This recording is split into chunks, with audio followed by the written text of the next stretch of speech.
Why did it take over a year for Nelson Piquet Jr. to be found out?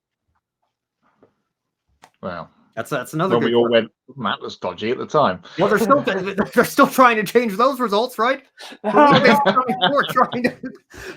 but this sets a precedent now, doesn't it? Because I bet you Felipe Massa is going to go, well, look, they've changed the result here. You can do it. But, Josh, you'll know the story of the Grand Prix where Sterling Moss said, "Oh yes, I reversed," and Mike Hawthorne got the championship. Yeah. Well, is that going to get changed in whatever year that was, 61 or whatever? We're going to go all the way back with all these rules. Oh no, this happened or whatever, as we talked about when we did the Massa story a few weeks ago. Oh my God, if that's the case, I think Jochen Rindt, he was champion, but he only got that because he participated in pre-qualifying, so he's down on the weekend.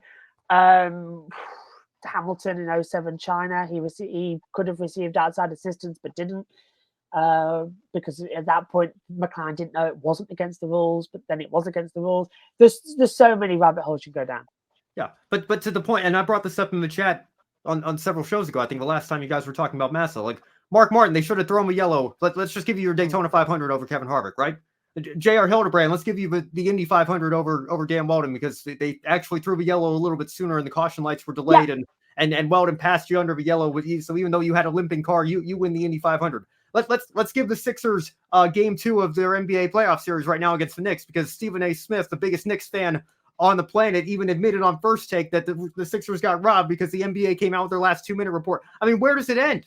You go back and you change, even if it's justified, like I mentioned. The problem isn't the DQ. The problem is that it took so long. But now you say we can change the results of events that are a month and a half old. You've got somebody in court now trying to change the results of something that's over 15 years old. But where does it end? As you said, Ben, pretty much straight away, if this had been the other way around and Pato had won the race and it had happened to him, and then it opens the door for, say, Newgarden or McLaughlin, who would finish second, to win, it's again completely the other way around, isn't it? And then it looks like it's a conflict of interest, because the team that's benefiting from it, I mean, is the only some people I think put that tinfoil hat on with the finish of the 500 last year. Like Ericsson should have won that race because there wasn't enough time for a restart. But they throw a red flag. They don't even give them a full warm-up lap. And then whose car ends up coming in with the last lap pass to win the race? It's just the guy that owns that car also owns the track in the series. I mean, just the optics of that for IndyCar and the optics of that for Penske, especially, Matt, like you mentioned, if the roles were reversed, the optics would be even worse. And I'm not putting the tinfoil hat on myself. I know that Roger Penske, the series owner, is very different from Roger Penske, the race team owner, and he's been very transparent from the start that he keeps those business interests separate. And look at what happened to Penske in this situation. They came down very, very hard on them, but it leaves the door open for that to be what the optics look like, and it's not good. I've got a problem with the $25,000 fine for the pair of them. Basically, that's $50,000 that goes from one bank account to another bank account, which overall is the same bank account. Overall, it just like.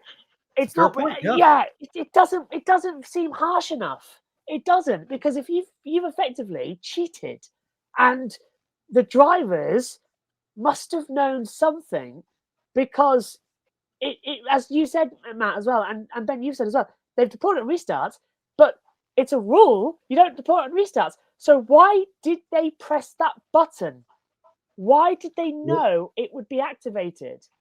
And Crazy Eyes Power didn't press his button, and he was fine in another Penske car, which surely would have had the same technical specification and whatnot running through it. Astropolis says, "This is why I tune in. You'll say what needs to be said. We try our best.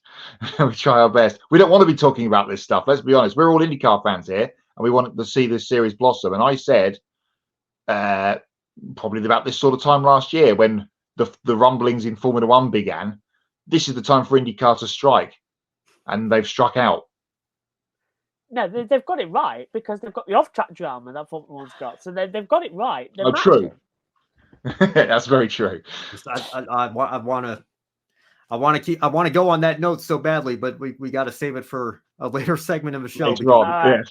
We got more news to get to before we get to that part. There was already bad news this week. It happened yesterday, and we thought, okay, this is going to be the worst news we dealt with. Oh, well, we got this. That's the new top story. Oh, brother.